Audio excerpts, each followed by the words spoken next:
Oh yeah, good. Well, good evening and welcome to the Buddhaloka Buddhist Centre, the Buddhist Society of Victoria, for a meditation evening together. So it's very nice to have this opportunity to meditate together. And I think most people find it very supportive, and it's quite different from when we meditate at home. So it's really something that's helps support the meditation, and that's why we tend to do meditation retreats, isn't it? And they're very helpful. And we'll be having a meditation retreat here from the 6th of March to the 13th of March, so with Ajahn Brahm, so it'll be very nice. So I'll just introduce myself as usual, again, because the people online, probably some of them don't know me. And my name is Ajahn Nissarano, and I'm an Australian Buddhist monk who ordained with Ajahn Brahm in Perth, in Western Australia, 23 years ago as a novice monk, now 22 years as a full monk. And for the last 13 and a half years, I have been living in Sri Lanka and visiting Australia regularly. And I'm also an old member of the BSV, though my membership has lapsed. I haven't received any notices because I was a member in the 1990s, so it was a while ago actually. So this evening I thought we could do an interesting, different sort of meditation this evening, and one that was suggested to me by the person who came to offer the lunch, dana, we call it lunch dana. And she said she found it very helpful when she was meditating to have noise around her. Do you find that? Noise around? And she said that sometimes in quieter environments she found that it was difficult for the mind to find peace. She thought there wasn't enough contrast between the outside and the inside. In other words, the outside was noisy and the inside wasn't so noisy. I don't think very, very noisy. So that was and she was asking about that. And I mentioned that we can use sound, or we can use listening as a meditation. And it's quite a good meditation, actually, to have the object being the sound, but the activity is really the listening, just that awareness at the ears. And it can be quite a good meditation. Instead of using, say, the breath or the feet, the touch, and the breath, of course, is the touch sensation of the breath. Instead of using that, to use the sound. And so that can be an interesting meditation. So I thought, why not? Why not? Because I have done it in the past. And it's quite an interesting meditation because it challenges a lot of what we think about noise or sound, doesn't it? Because we often think that it's a problem, it's a disturbance to my meditation. And certainly if we do think that, it will be a disturbance of our meditation. And of course, we're not going to be able to control the environment we live in. There will always be sound, there will always be noise. And sometimes people think, well, if you go into the forest, if you go away from the city, then, it'll be really quiet. But that's not true, actually, because I've lived in forests in Sri Lanka, and they can be quite noisy, actually. There's a lot of insects making noise, and sometimes the animals. And if you live next to a stream, for instance, it's quite noisy, actually. But after a time, you tune out to it, you don't hear it. And one of the nice things about having a stream next to your hut is that you can't hear the noise from buses and all these sorts of things. So it's a natural noise. So this is part of our lives, really. And it reminded me of the famous story you probably all know of Ajahn Brahm when he was in Thailand, living in a monastery called Wat Pananachat. And the villagers took to, I think it was the time of karaoke and all that sort of thing, when people really seemed to have a vogue at some, I don't know when it was, that would have been in the 70s actually for Ajahn Brahm. I don't know if it was around then. But anyway, the villagers liked to have all these all-night parties and all-night music going on that went on to about 3 in the morning or so. And the monks there used to get up at 3:30. They had their meeting at 3:30 in the morning. So they found it very disturbing because they couldn't necessarily sleep and couldn't meditate, or so they said. And so they asked the villagers to turn the music off earlier or turn the volume down. And did that happen? No. Interesting. You'd think they would listen to the monks, actually. But then they asked Ajahn Chah, they thought, I'll go to the top, ask the chief. And so they asked him to ask the villagers. And of course, being Ajahn Chah, he didn't say what they expected, which is, of course, I'll speak to them and I'll take care of it. He said, no. He said, it's not the noise disturbing you. You are disturbing the noise. Isn't that just what they didn't want to hear, actually? Because they thought, yes, it was really disturbing for them. And of course, if we don't have wisdom, we will be battling with the situations we find in life. Some situations are very difficult to be at peace with. But if we don't think it's disturbance to our meditation, if we allow it to be, let it be, then we can be at peace with it. And this is a very important principle in life, actually, that when we make peace with the way our lives are at this particular time. It doesn't mean it has to be like that all the time. It doesn't mean that we can't change things. But particularly when we're experiencing, seeing something as a problem, then to bring peace to it by not making it a problem if we can.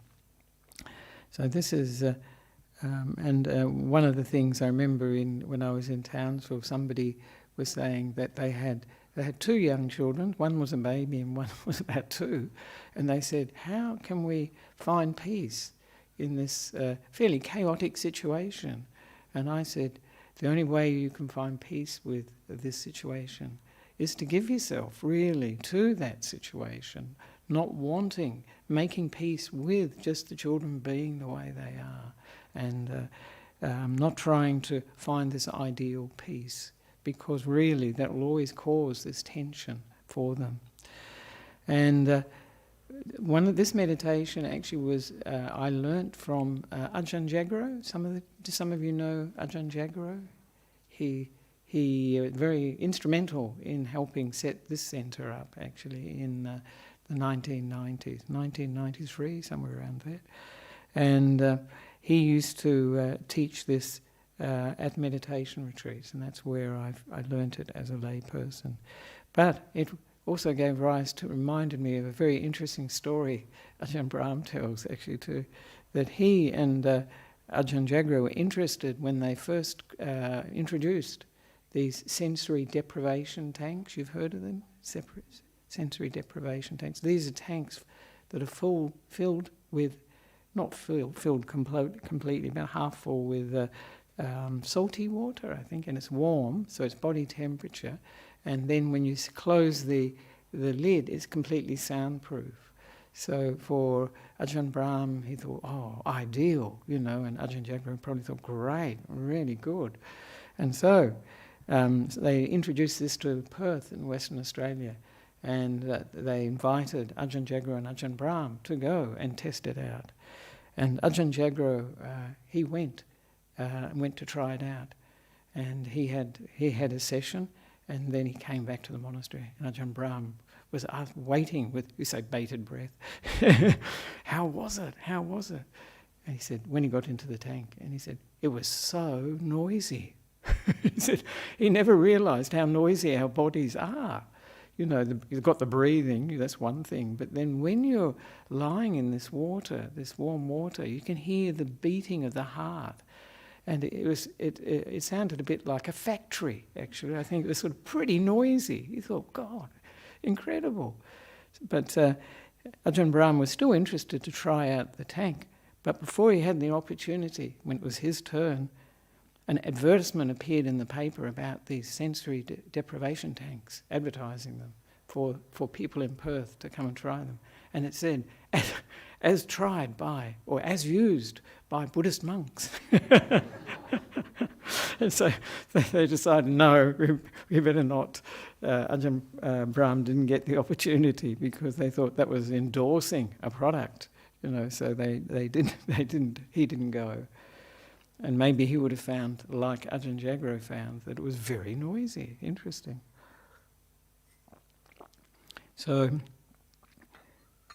it's an inescapable part of our lives, really, this noise we can experience. And some people, I know one man told me here that he has tinnitus, this tinnitus, the ringing in the ears, and this can be really tough, I think, for people. He said he couldn't sleep and all this sort of thing. So sound is part of our lives, actually. So if we can make peace with it, then our lives will be much more peaceful. Because, as Ajahn Chah mentions quite often, there is the peace of, samadhi, the mind becoming very peaceful in meditation, and there's the peace of wisdom.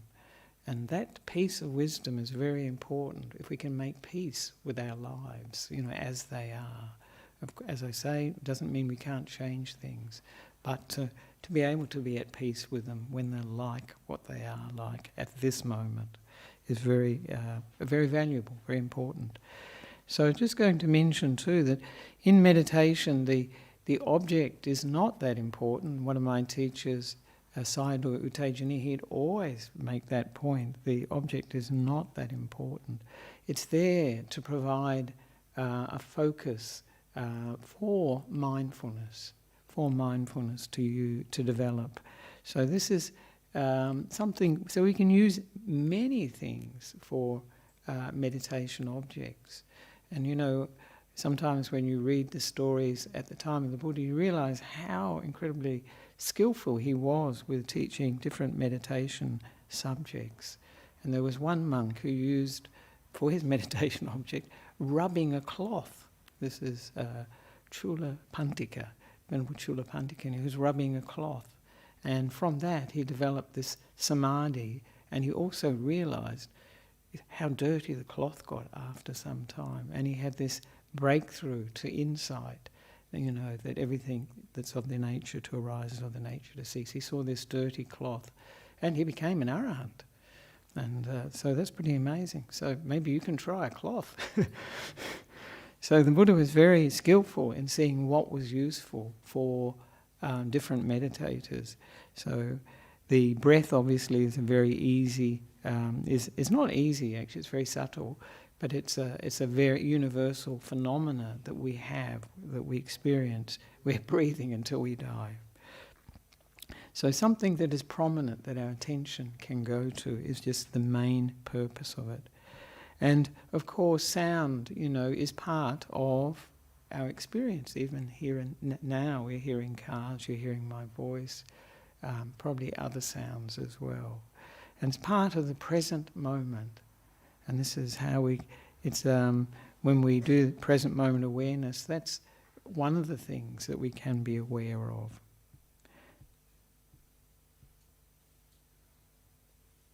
And we're using it as that sort of anchor in the present moment, so that we let go of the other senses, let go of all the other thinking, about the past and the future, and then we're using that for the anchor for our mind. But of course, with all the objects for mindfulness, when they have done their job, we can let go of them. So the breath, if the mind becomes very, very peaceful, often people find the breath disappears, and some people think it stopped, and they panic. Actually, I heard of one monk who told me he felt that too. He wasn't aware of the breath, so he thought it had stopped. At those times, people say, well, what can one be aware of apart from if you're panicking? Of course, that's what you're aware of at that moment. But of course, that you can be aware that there is no awareness of breath. That can even be an object as well. But as the mind becomes more peaceful, we can let go, if we feel it's the right time, to let go of the meditation object and turn to that peace, go into that peace more and more. And I liken this to when we're learning to ride a bicycle. So, the kids, and they have the trainer wheels on the back. And this is what the meditation object is like. It's like the trainer wheels. It'll take us into the meditation. And so with the sound meditation, once it's done its job, then we can let go of it and pay attention to the peace.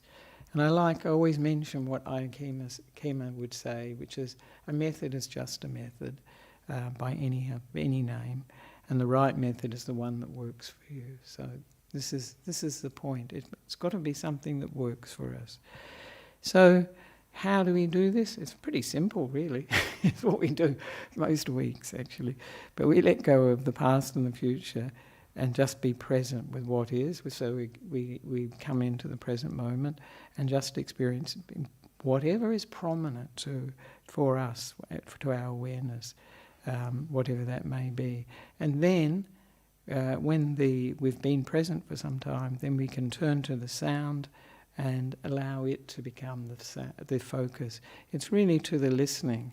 The awareness is at the ears, hearing these various sounds. And the most important thing with this meditation is, and this is the tricky thing with sound, is that we don't buy into, get involved with identifying sounds. This is what we do quite often. It's a car, it's a motorbike, or, I can hear the tram, or something like that. And not describing it, not getting into a description. This is a wonderful thing about the breath. Very unlikely to get into any of these sorts of activities. We could describe the sounds too. This is pleasant or unpleasant, maybe disturbing. Or we can make up stories about them too. Oh, that must be the 7:45 tram that I heard. Whatever it is. So the point is just to listen to the sound as sound, not make it any more than it is. This is very easy with these sorts of sounds that we have here. It's much more difficult with talking. If someone's talking, just to hear it as sound can be very difficult. Sometimes it'd be very useful. Very useful. So, and we just let the sound, as it were, go through us. Just we hear it and just let it come to the listening. No resistance to that sound, and just allow it to be sound. And as I say, when the mind quietens down, it starts to become still, it becomes steady and peaceful. Then, when we feel it's the right time, we can let go of the sound. And then afterwards, and I'll do a little bit of reflection too, we can reflect on what we've experienced with the sound, with this meditation. With every meditation, it's very, very good to spend a period of time reflecting on what we've experienced. So, I wonder if there's any comments or questions? No? It's a fairly straightforward sort of meditation in a way, but it's very interesting, and I think people will find surprising how it can be a very good object for the mind, and therefore change our attitude to, sound in general, or noise. Because we're actually using the sound for the meditation. And if we really develop it, maybe we can just listen to other people talk when we might otherwise react, and just hear what they're saying as sound and not react. That could be quite useful at times. I know in Sri Lanka, because I do speak some Sinhala, some of the language, but I don't speak enough that I can pick up everything. So, people can say things and it won't bother me. And that's true for any foreign language. If you don't understand the language, what the person is saying is just sound. That's it. Even, but usually you can pick up from the body language if it's a good thing or not. So this can be a very useful thing, and the Buddha mentions it in the suttas. I was going to look it up actually, where we can just hear sound as sound and not react. And this can be quite useful. So for the meditation, we can have 45 minutes for the meditation, and just Is everybody comfortable with the paint smell? Is it not too strong for you? Okay, the windows are open, so it's quite good. So now, if we can find a comfortable position yes, maybe if you'd like to stand up for a minute, we can have just that. That's a good idea.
I know of one monk who teaches yoga with meditation, actually. He does. He uses it in his retreats. You might know of him, Yogacara, Venerable Yogacara Rahula, American monk. Yeah, he wrote a really amazing biography, One Night Shelter. So now if we can find a comfortable position for the body and just paying attention to how the feet are, if they're on the floor, if you're sitting on a chair or sitting on a cushion, and adjusting the hips to make yourself feel comfortable. And if the back is somewhat straight but not rigid, not tense, we can feel what's balanced. And then the shoulders, how they are, if they're balanced over the body.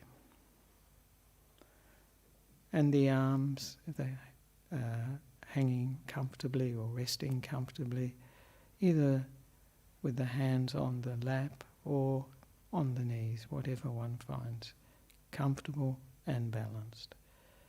And then paying attention to the neck, how the neck is, and the head, just to see that it's balanced over the head, over the shoulders and the rest of the body. Some people find tucking the chin in quite useful.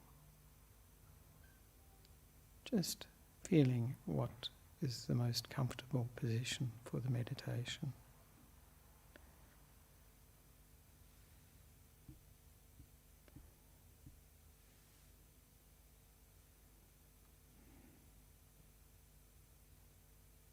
And we can start the meditation by relaxing the body mentally, starting at the top of the head. We can close our eyes and get in contact with the body just sitting here.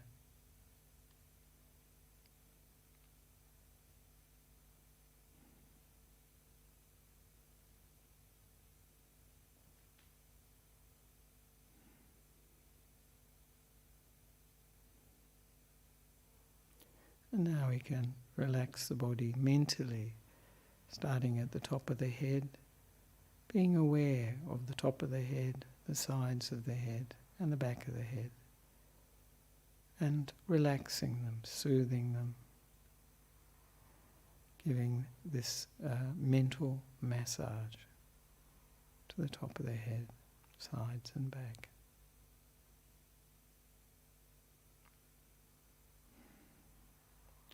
And moving our attention down the forehead and giving that a good relax, soothing, this warm, kind attention.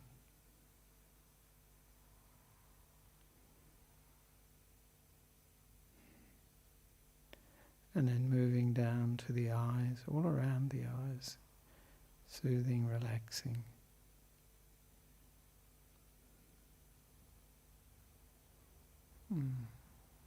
Dissolving any tension and then moving down to the cheeks of the face, relaxing them, and then moving to the mouth, all around the mouth and the chin.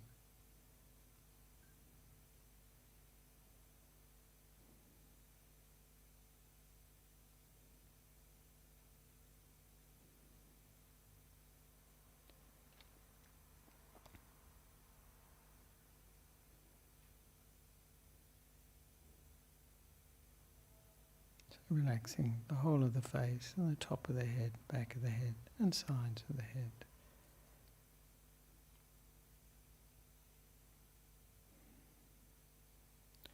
And bringing to mind the neck and moving our attention all around the neck, just giving it this warm, relaxing, soothing attention.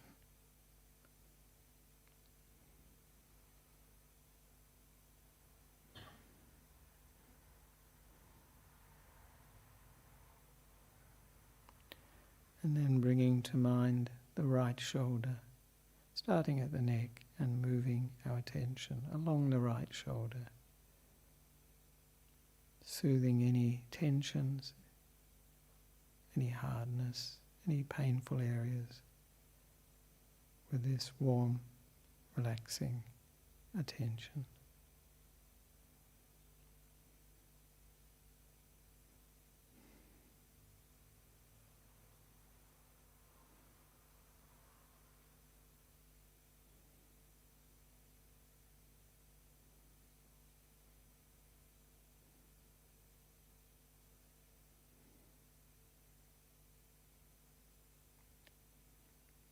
And now becoming aware of the right arm, starting at the top of the right arm and moving our attention down the right arm, all around it, relaxing, soothing, with this warm, relaxing attention.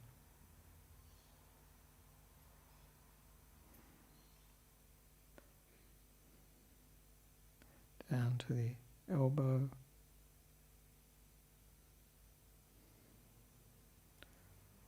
and down the lower right arm to the wrist, the hands and the fingers.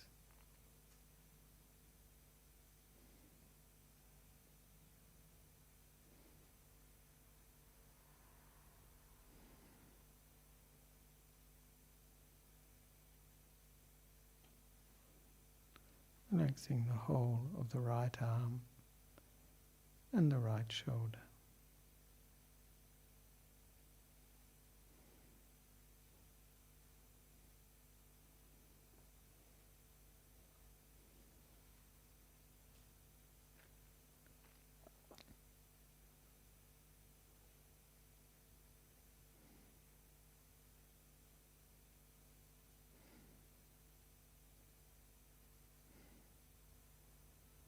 Now bringing to mind the left shoulder, starting at the neck and moving our attention along the left shoulder, soothing it with this warm mental massage.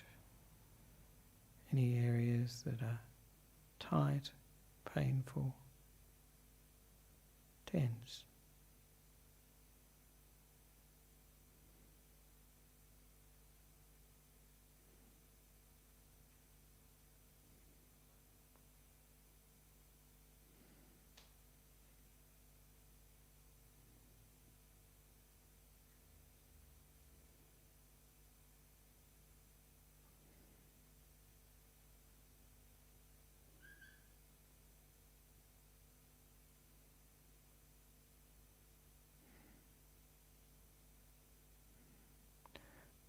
And then becoming aware of the left arm, starting at the top of the left arm and moving our attention down the left arm, slowly all around to the elbow, wrist, hand and fingers.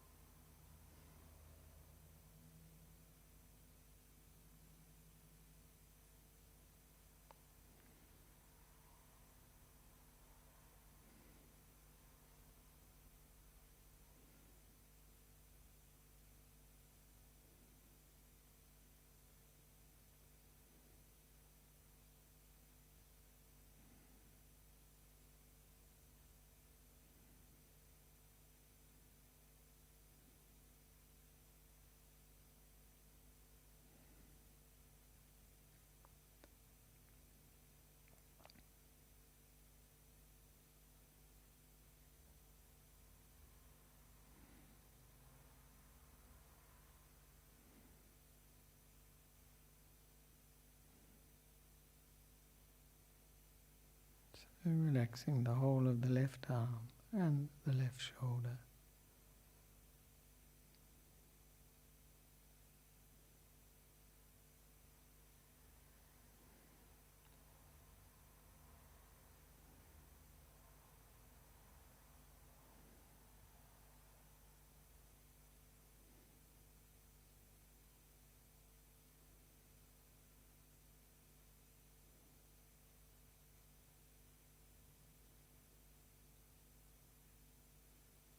Now bringing to mind the back, just below the shoulders, and moving our attention slowly down the back, soothing, mentally massaging, relaxing, giving warmth to any painful areas, any areas that are tense or strained.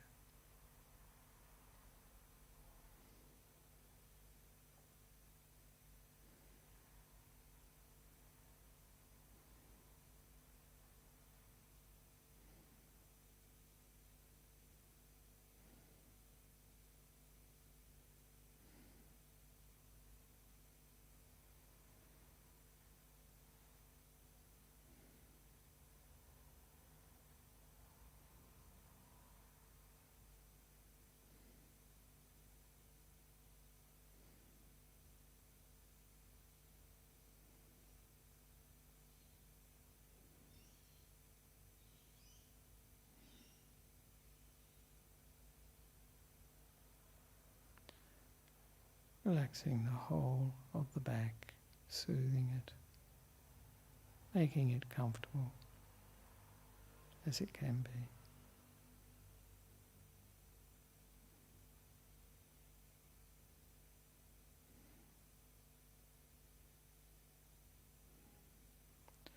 And now bringing our attention to the front of the body, just below the shoulders, and moving the attention down the front of the body with this warm, relaxing attention.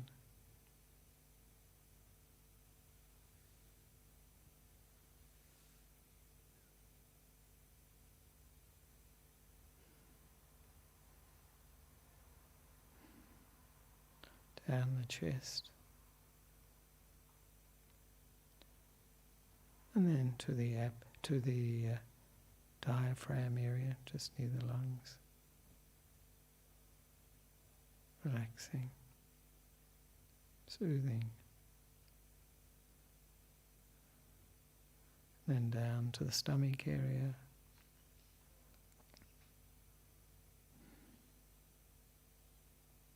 And the abdomen, below the stomach. Soothing the whole or the front of the body, relaxing it with this warm, kind attention.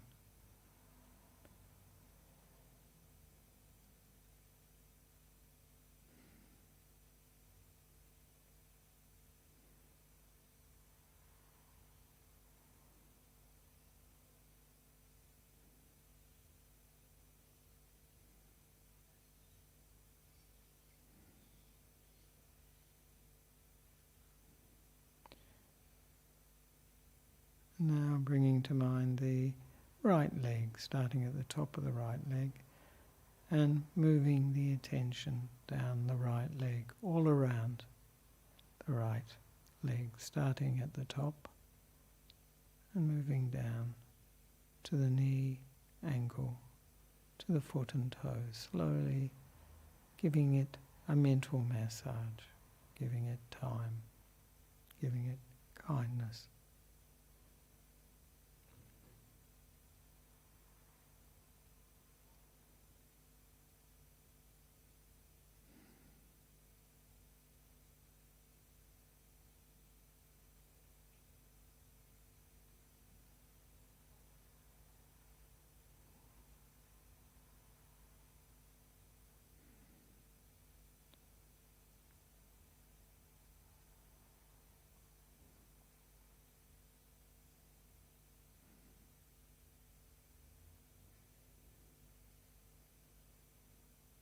Soothing the whole of the right leg right down to the foot and toes.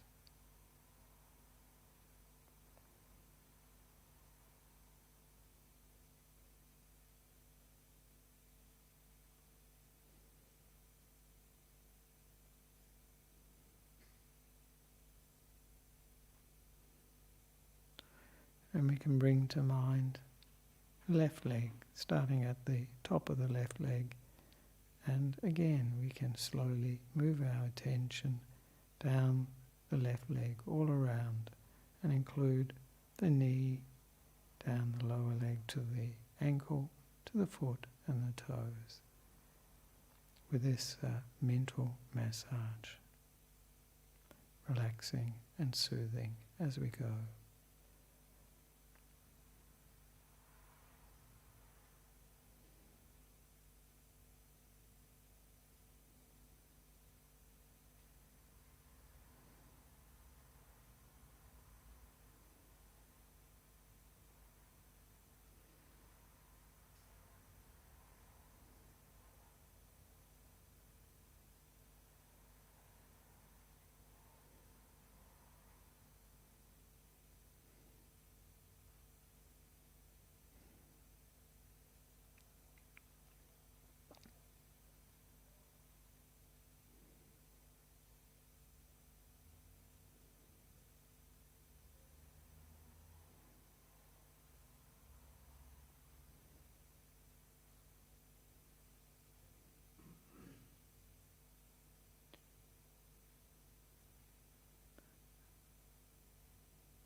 Aware of the whole right leg, foot and toes relaxed and soothed.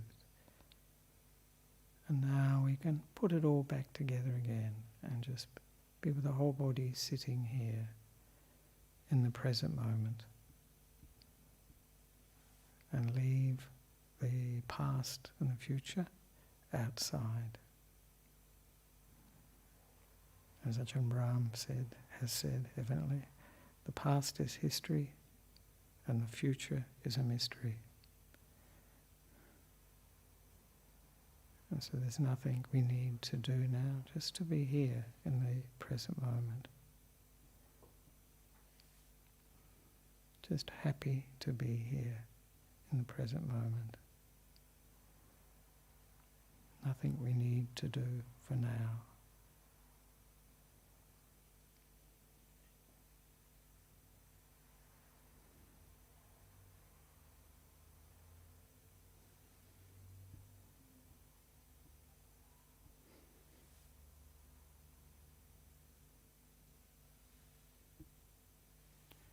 Just aware of whatever comes to our attention, whether it be the body, the pressure of sitting on the chair or on the cushion, contact with the feet contacting with the floor,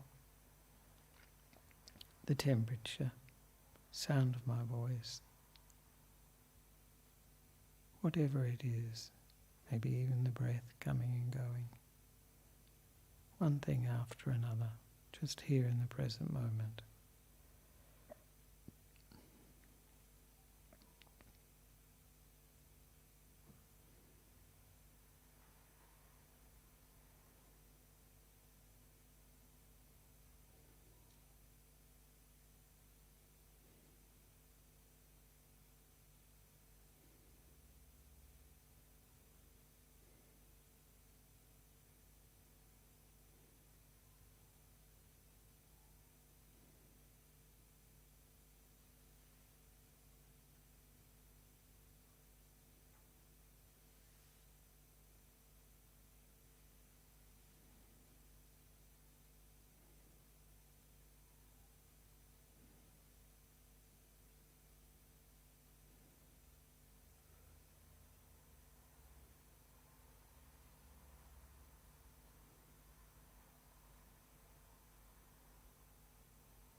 And if the attention wanders off to the past or the future, we just come back gently to the present, just aware of what's prominent.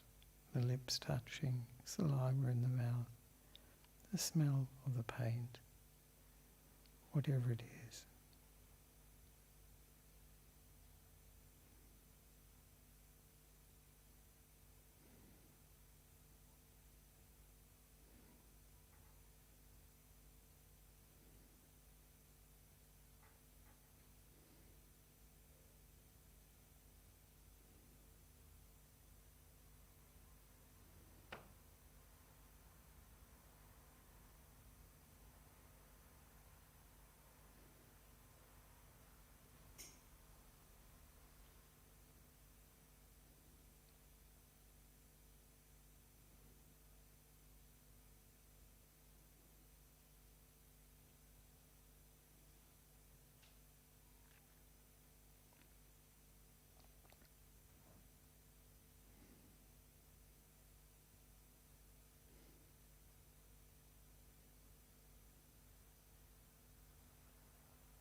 And now we can turn our attention just to listening to the sounds that we're aware of. No need to choose sounds. We're just listening. And there's no need for us to work out what the sound is or describe it.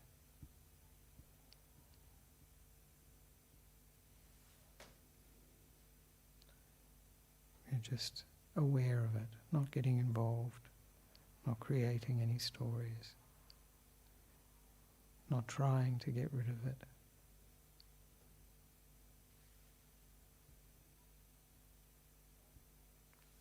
Just happy to be here, listening to whatever we're aware of.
And if our minds wander off, drift off, then we can notice it without rejecting it, just to come back to listening, to be content to come back to listening, happy to be here with just listening to all the sounds.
So now we can just reflect on what we've experienced in the meditation.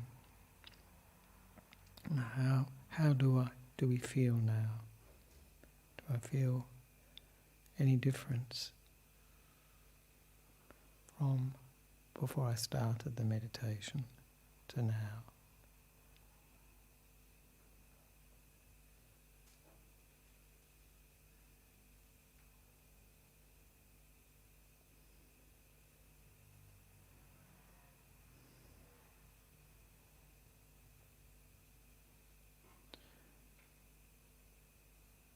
And did I find that sound was a problem?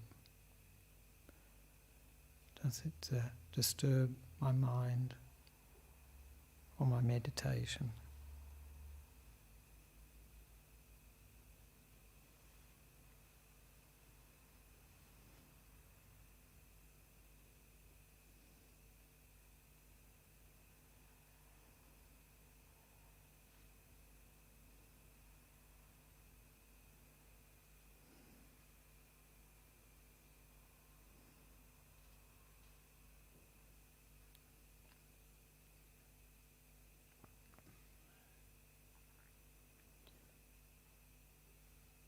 And was I able to listen without getting involved, without identifying, describing, or making stories?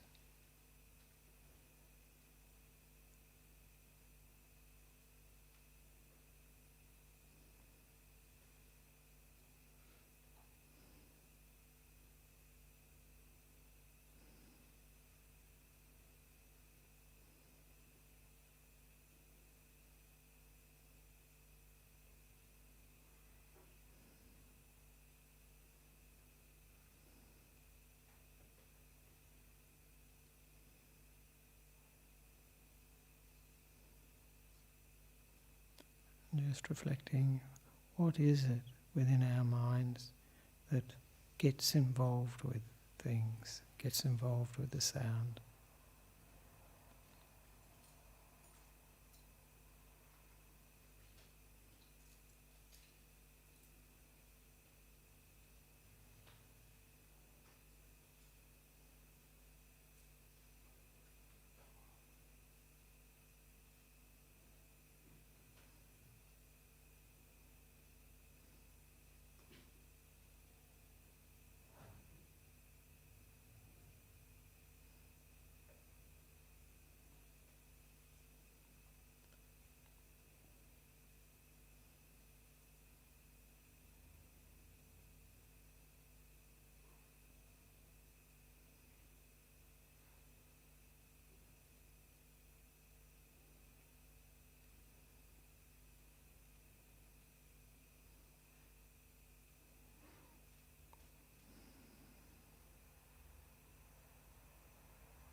And were there any sounds that were hard to be at peace with, just to listen to?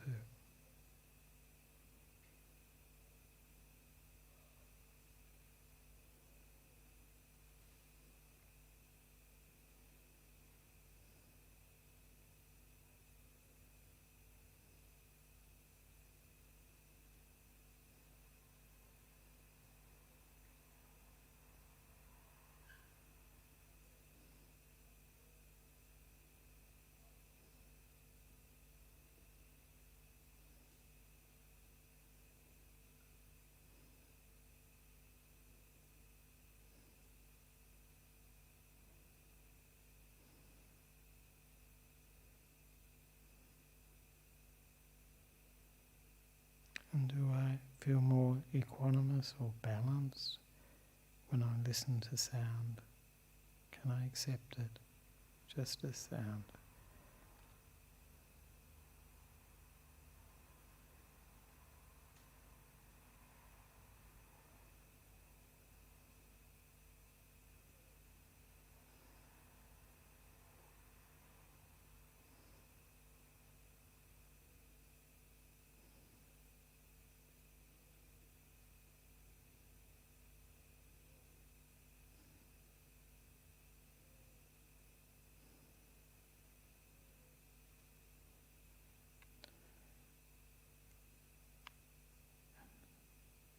And did I notice sounds coming and going, arising, staying for a little while, and then passing away, changing.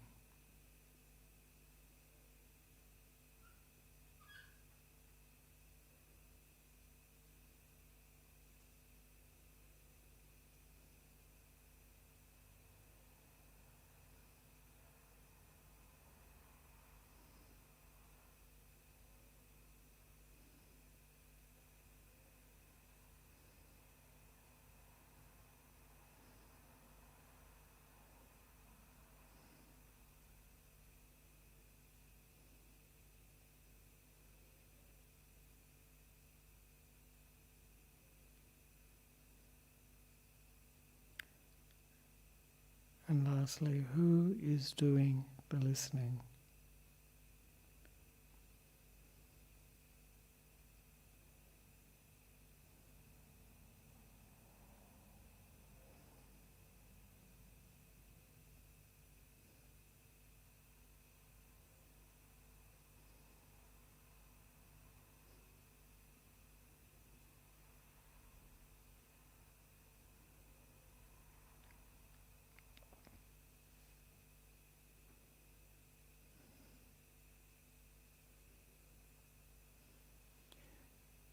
And you can share the energy of this meditation, whatever peace, whatever wisdom, understanding, with everyone here.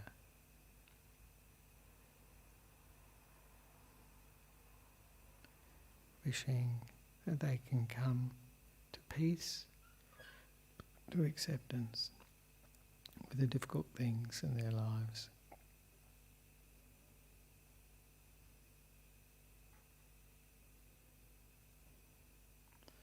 And expanding this sharing to beyond this hall, to the surrounding area,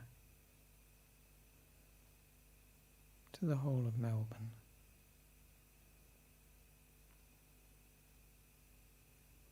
To the whole of Australia.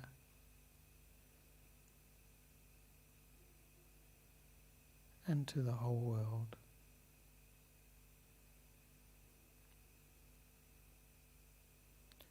May beings develop that awareness that brings peace and wisdom to their lives.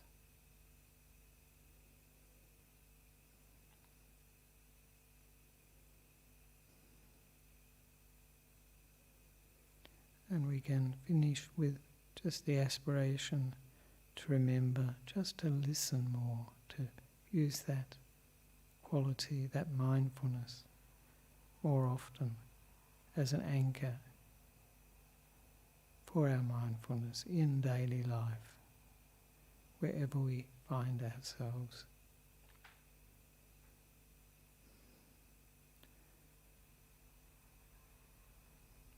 And now we can slowly open the eyes and move our bodies just to make ourselves more comfortable.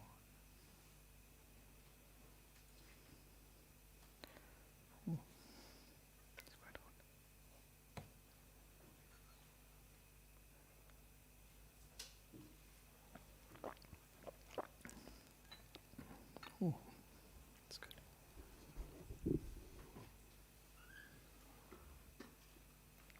So, are there any comments or questions or complaints?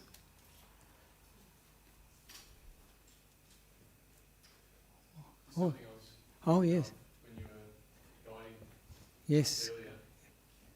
Sorry, that way the people they can hear Yeah. benefit from the answer. I was just thinking about Ajahn Nissarano's guidance when he talks about the sound of silence. Yes. I often find that quite useful. Yes. I'm not sure it is tinnitus, but it's sort of like a gentle humming around the ears. Yes. Yes. Yes, that can be. People can find that the sound of silence being something that they can use for a focus for their awareness, and that's good for mindfulness. I was going to mention the sound of silence actually, But I know Ajahn Brahm, he says silence has no sound. It's quite interesting. He says that. I said, all right. Yeah. But we do, have this, often people have this sort of humming in the ears. And it's quite interesting because I mentioned that man who has tinnitus, and that is a humming, but it's unpleasant for him because it's, very overwhelming. He can't turn it off. It's there all the time. And it's very loud for him. So it's interesting. But yes, the sound of silence at Ajahn Sumedho. Have other people tried that, the sound of silence? Yes. Do you find it useful? Yes. Well, I have, since reading Ajahn Sumedho's talking about it, I've noticed it quite often when I become mindful, just that's like a distant ringing in the ears that's just there. Yeah.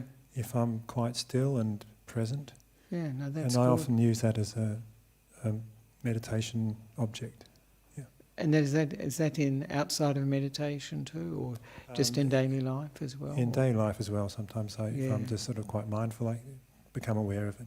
Yeah, that's good. I think these are all anchors, aren't they, for our awareness. So that's quite good. I think it's good. So I think sound of silence, if people find useful, I think good. As I said, the object's not that important, just the fact that we can use it as our reference point, to steady the mind. And it's very useful during the day to have those things that are reference points that we can, steady our attention with, come back to the present moment with, instead of being caught up with thinking or actions that we're doing. And there's always time during the day that we can, just reflect, use something like the sound of silence, or just listening to sound, or just being aware of the body is a very good one. Some people use that as the object. Sometimes the breath, you can use the breath as the object during the day. Or I often use just the touch of the fingers. You can move that, and you can have that awareness of the fingers moving. So it can be many things that we can use.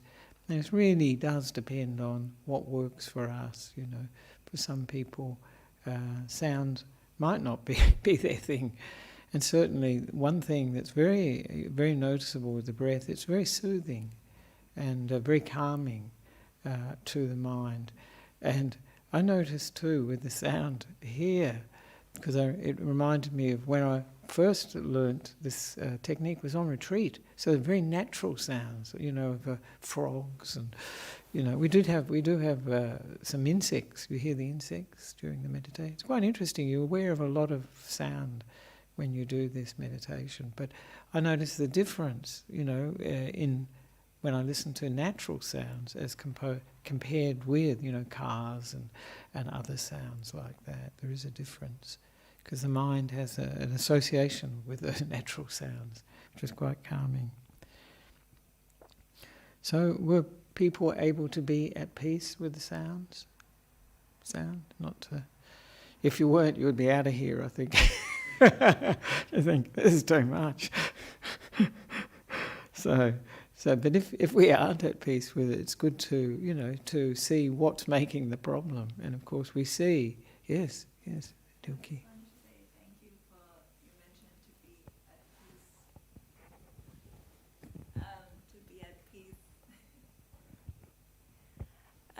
At the beginning you mentioned to accept things for the way it is.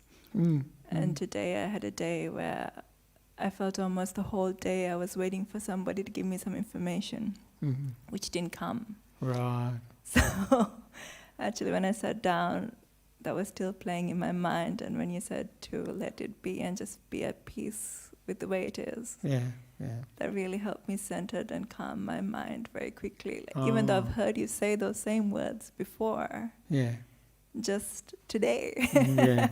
You needed it, and it I think struck a chord. It struck a chord. Oh, that's good. That's very good. Because this meditation is very, very akin to what I call letting be meditation. Ajahn Brahm calls letting be meditation too. And it's that ability just to let things be, not get involved with them, not try to alter them, make them the way we want, that sort of thing. And that can be very useful. At other times we need to be more active, but when we don't need to, this can be very, very useful for developing that stillness in the mind, that peace in the mind, and also strength of mind. And we can sometimes see, when we listen to sounds or when we do any meditation, have any meditation object, that we can see the things that make it difficult is liking and disliking. Actually, that makes our lives very difficult, actually, liking and disliking. And it definitely disturbs the peace. It definitely disturbs the peace. And did people have any sounds that were particularly hard to just listen to? No? They're all familiar, aren't they? The sounds of cars and this and that. And the cicada is very nice. The insect's nice. But one of the most difficult ones, I think, for most people, we're very lucky tonight we didn't have it. Somebody speaking. It's incredible. Even if you can't hear it very well, your ear goes to it. You start to, what are they talking about? Maybe it's thinking, are they talking about me? I don't think so. But it's very interesting that those sorts of human sounds we go to very, very easily, and especially speech. Speech is one of the most difficult ones to not to get interested in and wonder what are they talking about. And so that's it shows, it's probably a mechanism we use to protect ourselves too, just to be on the lookout for any dangers, any problems. But it also highlights what is very nice when you're in a natural environment, just the sounds, natural sounds, even though they may be noisy. The cicadas here, these insects making this noise, it's not really piercing, but I know in Thailand, not so much in Sri Lanka, but in Thailand they can be like a siren. It's incredible. It's very strong, especially towards dusk, and they're really loud, incredible. So, but there is a big difference between natural sounds and human sounds made by people, so it can be another thing.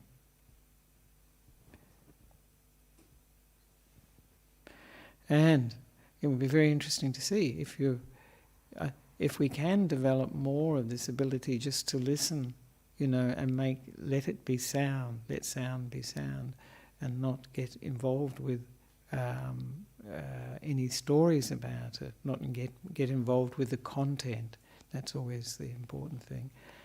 Whether we'd be able to deal with talking to people easier at sometimes, though they notice if you tune out. You can just see the lips moving, and they think, why not reacting at all? So it can be quite an interesting thing. And as I mentioned before, if you don't know the language that people are using, no matter what they say, it doesn't have that impact on the mind. So these are just some interesting things that we can learn from listening too. We can see are there questions? Oh, all right, one question. All right, one question. Sorry, Ajahn, just to finish. Fine. There's one question from online, which probably relates to what you're saying at the moment. Thoughts and anxiety won't let me be in the present. Please advise. I guess that's a sort of noise in the head, actually. Thoughts and anxiety won't let me be in the present. Yes, I think that is, usually the thoughts, particularly if they're creating anxiety, are usually in the future. And one of the nice things to develop is just that sense of a safety in being in the present moment, letting go. We have to be able to have that feeling of kindness, of safety in ourselves, in order to let go of the thinking and the anxiety. Because the anxiety is telling us we're not safe. We're not safe. And there's plenty to worry about. And even though we know we're in a safe environment, presumably this person's in a safe environment at home or wherever, there's feelings of fear, of insecurity are coming up. So the thing we need to do then is address that, and I call that the emotional first aid. So to have this sort of feeling of loving kindness for ourselves, soothing ourselves, I was mentioning the theme really, though I didn't develop it very much, was happy to be here, content, and that can work. But if we're feeling anxious, we need a little bit more than that. We need more like loving kindness. Because one of the things that the Buddha mentions in the Karaniya Metta Sutta, and we call it the Metta Sutta, Loving Kindness Sutta, is that feeling of safety, safe and glad, and may you be happy. So, or may you be in ease, we use here. So this is important when we start a meditation, is to address the negative qualities in the mind. And we often, classically, we call them the 5 hindrances, but they are often dealt with very well if we have this sort of loving kindness in the mind, this caring in the mind for ourselves and then for others. Just to, some have some self-talk is fine, just like a parent would speak to a child, you're right, it's safe here, fine, I'm here for you. These things we can say to ourselves. So we must create that feeling of being safe, being at home, before we can let go of anxious thoughts, particularly fear and insecurity, and just be in the present moment. Realise this is a very safe place to be. The past and the future are not. They're not safe places, because we can often get caught up in the stories about what happened in the past and what may happen in the future. It can be terrifying or exciting. It's very interesting. It doesn't have to be anxious. It can be very exciting. We can be looking forward to it. So that would be my suggestion. First of all, address the emotional aspect of fear and anxiety with this sort of loving kindness, this being a parent to ourselves, And we can do that. And then once that is addressed, then we're ready to be present, and we're ready to let go of the past and the future. We know it's safe because we're here for ourselves, We're here like a parent would, looking after ourselves. So that's what I would suggest to that person. I think it's a very, very good question, because these things, these emotions, depression, anxiety, they really tug the mind and pull us out of the present, And really, I think it was Thich Nhat Hanh said a saying like, we're only alive when we're present, when we're mindful. Only alive when we're in the present, that's what he said. So that's an interesting comment. So this past and the future, they're really just projections of our minds that we are experiencing, but they create very strong emotions, can create very strong emotions. So emotional first aid first, and then we can be present. So I think we can finish off here, and hope that was helpful for you. And those who would like to, we can pay respects to the Buddha, Dhamma and Sangha.